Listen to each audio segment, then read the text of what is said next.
Brought to you by Palvi Agrico. पालवी ॲग्रिको, भारताचा पहिला AI तंत्रज्ञानावर आधारित B2B आणि B2C ई-कॉमर्स प्लॅटफॉर्म. शेतीसाठी जे काही लागणार थेट तुमच्या बांधावर पोहोचणार, मोबाईलच्या एका क्लिकवर. आता मला उदाहरणादाखल एक केसकडे जाणं शक्य पण नाहीये, पण तरी कारण त्या आरोपांमुळे लोकांच्या भुवया उंचावल्या, लोकांना प्रश्न पडायला लागले. त्यांचं समाधान व्हावं म्हणून हा प्रश्न की असे जे काही उदाहरणं दिली जात आहेत की एका घरावरती 400, 500 लोकांची नावं नोंदली गेलेली आहेत. काही घरांना संख्या दिलेली नाही आहे, ॲड्रेस दिलेले नाही आहेत. काही जिबरिश भाषेमध्ये त्या ठिकाणी मतदारांची नावं दिसत आहेत. वयांचा घोळ दिसतो आहे. वडिलांचं वय हे त्यांच्या मुलांपेक्षा जास्त दाखवलं जातं. तर ह्या सगळ्या ज्या त्रुटी आहेत, ह्या त्रुटी कशामुळे होत आहेत आणि त्या क्लीनअप करण्यासाठीच्या काही उपाययोजना आपण हाती घेतलेल्या आहेत का? कारण आपण कम्प्लिटली डिजिटल गेलेलो आहोत. आता AI सारखं टूल आपल्या हातात आलेलं आहे, इतके ॲडव्हान्समेंट आलेली आहे. तर यासाठी नेमकं आपण काय करू? एक प्रश्न आपण विचारलेले एकेला उत्तर देतो. पहिला विषय, का एक नंबरवर, डोर नंबरवर किंवा 0 डोर नंबरवर जास्त लोक आहेत? 2 कारणामुळे असू शकतात. म्हणजे दिस इज प्रॅक्टिकल.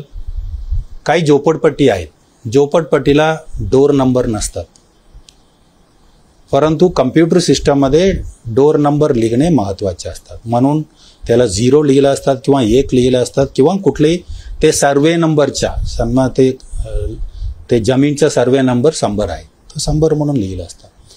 सो अलग डोर नंबर नसल्यामुळे ते झोपडीपट्टीमध्ये असलेले सर्वांचं नाव त्या नंबरवर असू शकतात. आम्ही प्रेस नोटमध्ये ते क्लॅरिफाय केले. ते प्रॅक्टिस आधीपासूनची आहे की आधीपासून? ते पूर्वीपासून आहे. म्हणजे तेव्हापासून आपल्या मतदार यादी तयार करतो तेव्हापासूनच आहे. नवीन काही यांच्यामध्ये बदल झालेला नाही. आता उदाहरण हे येत आहेत ते यापूर्वीच्या इलेक्शनमध्ये सुद्धा होते आणि ते तसा प्रक्रिया आहे. कारण डोर नंबर नसल्यामुळे डोर नंबर लिहिलं नाही. सो तो एक कारण असू शकतात की एक ठिकाणी झोपडपट्टीमध्ये एक होऊ शकतात. काही ठिकाणी, काही गावामध्ये तिथे डोर नंबर लिहिले नसतात. म्हणजे रेकॉर्डमध्ये असू शकतात ग्रामपंचायतकडे, परंतु डोर नंबर लिहिले नसतात. म्हणून BLO जाताना डोर नंबर न लिहिल्यामुळे आणि ते नागरिकांना सुद्धा डोर नंबर काही माहिती नसल्यामुळे ते एक कॉमन नंबर येतात. तो दुसरा विषय आहे. तिसरा आपण विचारत आहे की वडिलांच्या वय मुलापेक्षा जास्त आहे वगैरे. मी एक आपल्याला खात्रीपणे सांगू शकतो, त्या मतदार तिथे आहेत किंवा नाही, मतदान करण्यासाठी योग्य आहेत का नाही, ते मूळ प्रश्न आहेत. समजा त्या ठिकाणी, त्या झोपडपट्टीमध्ये, त्या घरमध्ये एवढं लोक नसेल तर नाव असणे अपेक्षित नाही. लोक असेल तर नाव असणे अपेक्षित आहे. त्या झोपडपट्टीमध्ये 200 लोक असेल तर 200 लोक मतदान करायला पाहिजे. 100 लोक असेल तर 100च लोक करायला पाहिजे. सो आपण मूळ प्रश्न हे विचारायला पाहिजे, हे मतदार तिथे आहेत का नाही.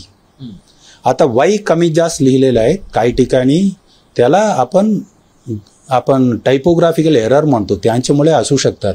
आपण मूळ प्रश्न हे पाहायला पाहिजे की त्या मतदार तिथे आहेत का नाही. मी आता सांगितल्याप्रमाणे त्यांच्यामध्ये काही त्रुटी असेल, आपण एकत्र मिळून काम करायला पाहिजे. तिन्ही घटक आपण एकत्र मिळून हे आपण मतदार यादीच्या कसा अपेक्षा आहे तसा आपण करून घ्यायला पाहिजे. आपण करून घेऊ.